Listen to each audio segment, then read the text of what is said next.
We're here to provide an update on the healthcare professionals' vaccination reporting. In October 2021, Dr. Henry created a new order that requires all professional health colleges to provide personal information about their registrants to the Ministry of Health. This order impacts 18 colleges. We've made the commitment to share the aggregate vaccination rates by professions, and this is why we're here today. The goal of sharing this data is to make sure members of the public have the general vaccination information they need to help them make informed decisions as they seek treatment or services from a regulated health professional. Data that we're reporting on today are for 17 of the 18 colleges.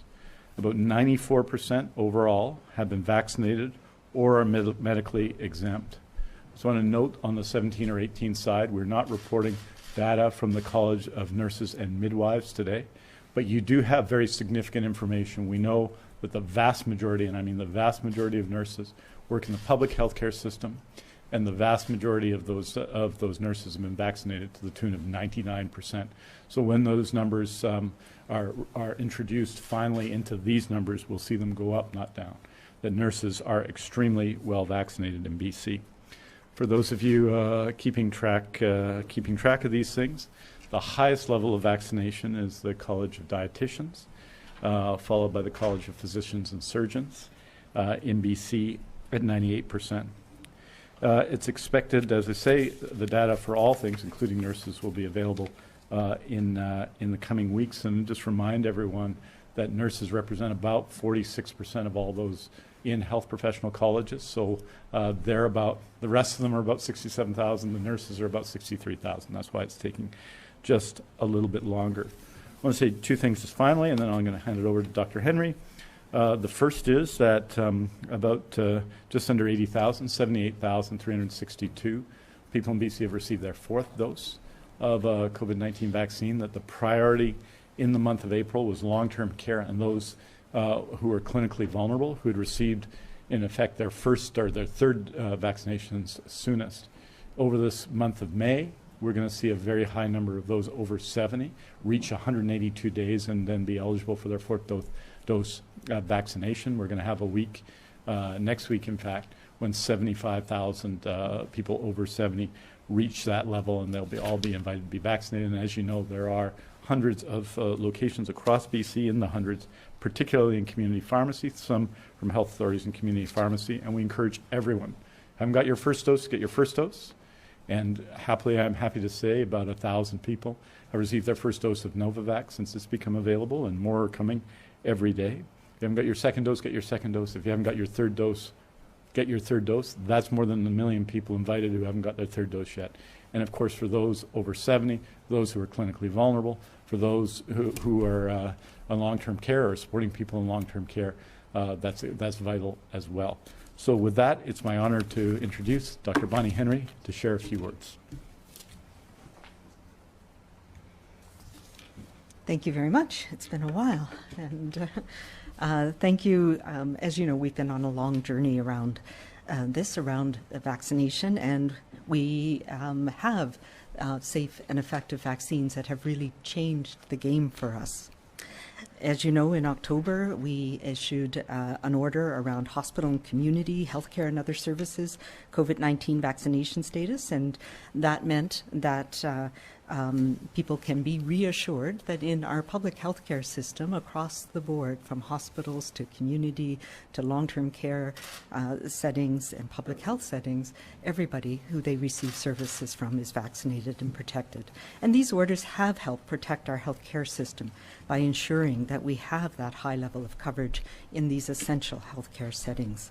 And I just want to express my gratitude to my colleagues across the board for stepping up. We also recognize the important role of healthcare providers not covered under that order, and that's why we put in place this information, primarily, firstly, an information status and prevention measures order that applies to regulated health professionals. So BC, as every other province in Canada, has a Regulated Health Professionals Act that creates what we call a college. And I'm expressing this because I've had some people explain to me that they're confused about what this is about. So the colleges, so the College of Physicians and Surgeons, for example, is the body that's responsible for licensing and establishing standards of practice for physicians and surgeons in the province. And the same happens for the other 18 colleges that we have in British Columbia.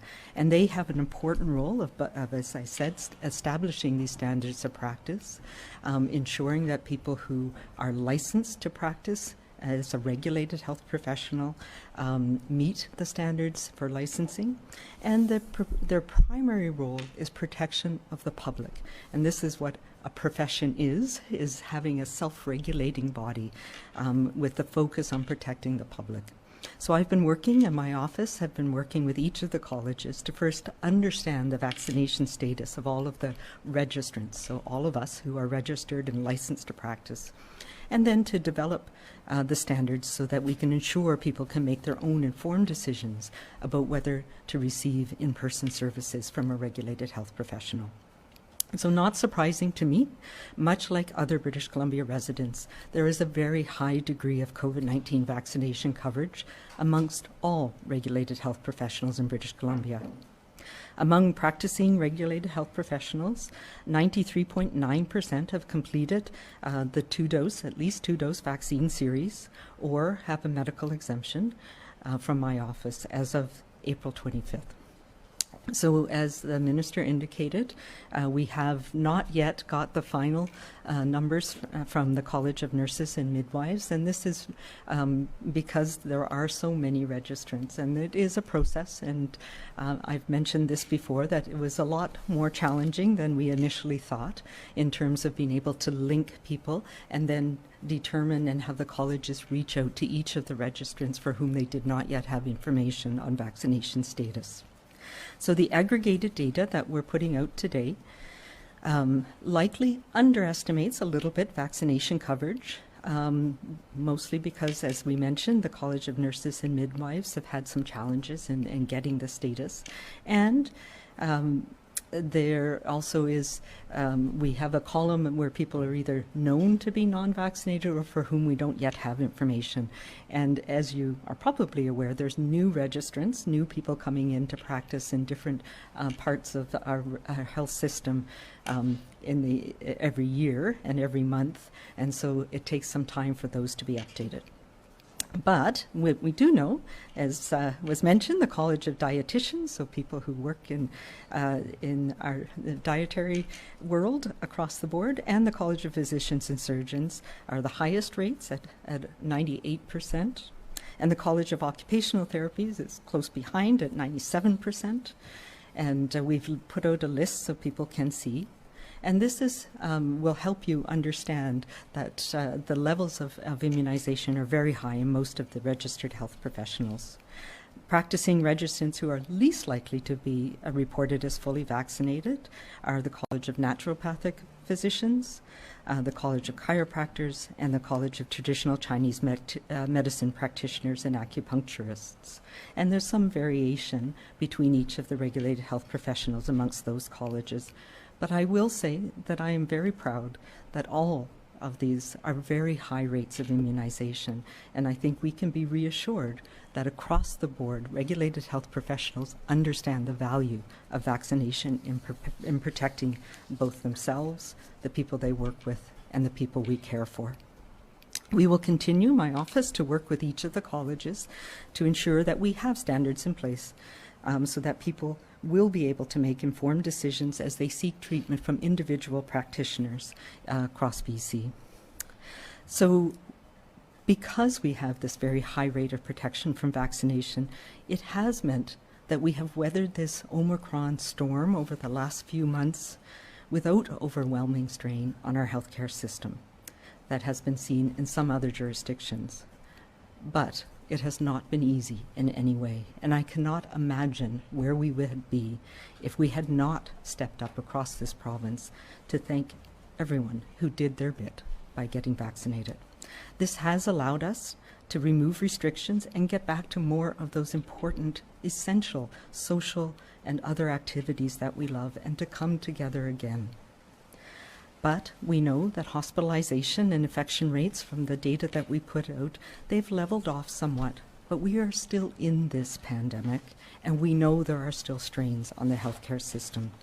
And as we come together more frequently with more people, the virus has more opportunity to spread. And we are seeing that. I don't think there's anybody that I know, certainly not in this room, I don't believe, who hasn't known somebody who has had most likely Omicron in the last few months. We also know that the protection from 2 doses of vaccines or from recent infection does wane over time. And particularly for milder infections, it is still a very strong protection that we are seeing against hospitalization and severe disease. But now is more important than ever to get that booster dose. And I encourage everyone who has not yet received that dose to get it now. It is not too late. If you've had an Omicron infection in January, February, you're now at a point where you need to get that extra boost as well.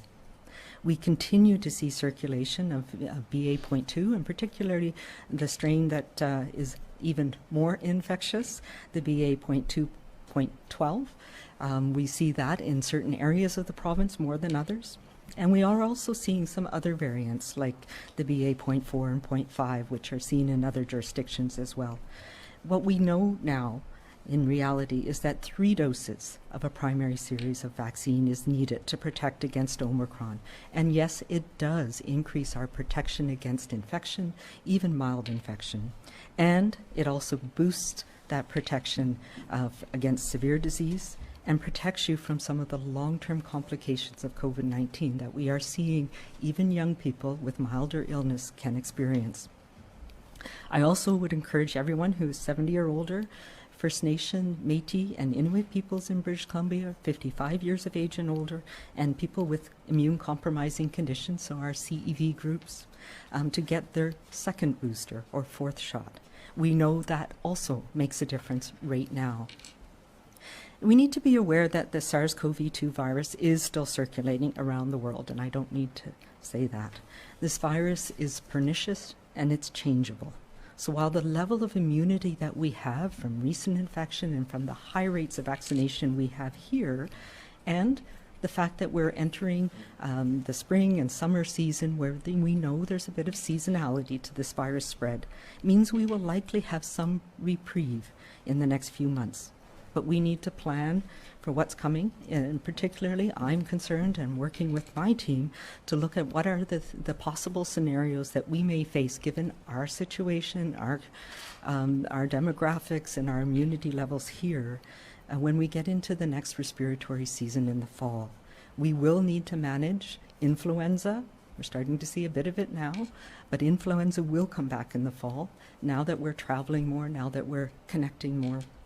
And we'll have on top of that the usual things that we see like RSV and also COVID. This virus is going to be with us for some time. We do not yet know if all of us will need another dose of vaccine come the fall, or if protection from the 3 doses will carry most of us through, and only some people will need another dose. Those are the things that we are planning for the future. We're watching closely and we're planning for how that will happen now. We have come through this latest challenge because people in BC have continued to take those measures to protect themselves, their families, and their communities. Our weekly surveillance reports gives you the sense of what I call our COVID climate, where we are facing, what are the trends that we're seeing right now over time. And then every day we need to monitor the weather in our own context. That means asking ourselves, am I up to date on my vaccinations? How am I feeling today? If I'm not feeling well, I can use the rapid tests that are available, and I encourage people to pick those up. They can help. But it also is about taking that responsibility to say, if I'm not feeling well, what am I doing? Who am I going to be with? And maybe I need to postpone a visit to an elderly relative until I'm feeling better. Or if there's people in my close family or social circle who I know have COVID, then we need to take a step back from some of the riskier activities. If I'm going to be in an indoor place with a lot of people that I don't know for a longer period of time, then bring a mask and wear a mask. That will protect you and it helps protect others.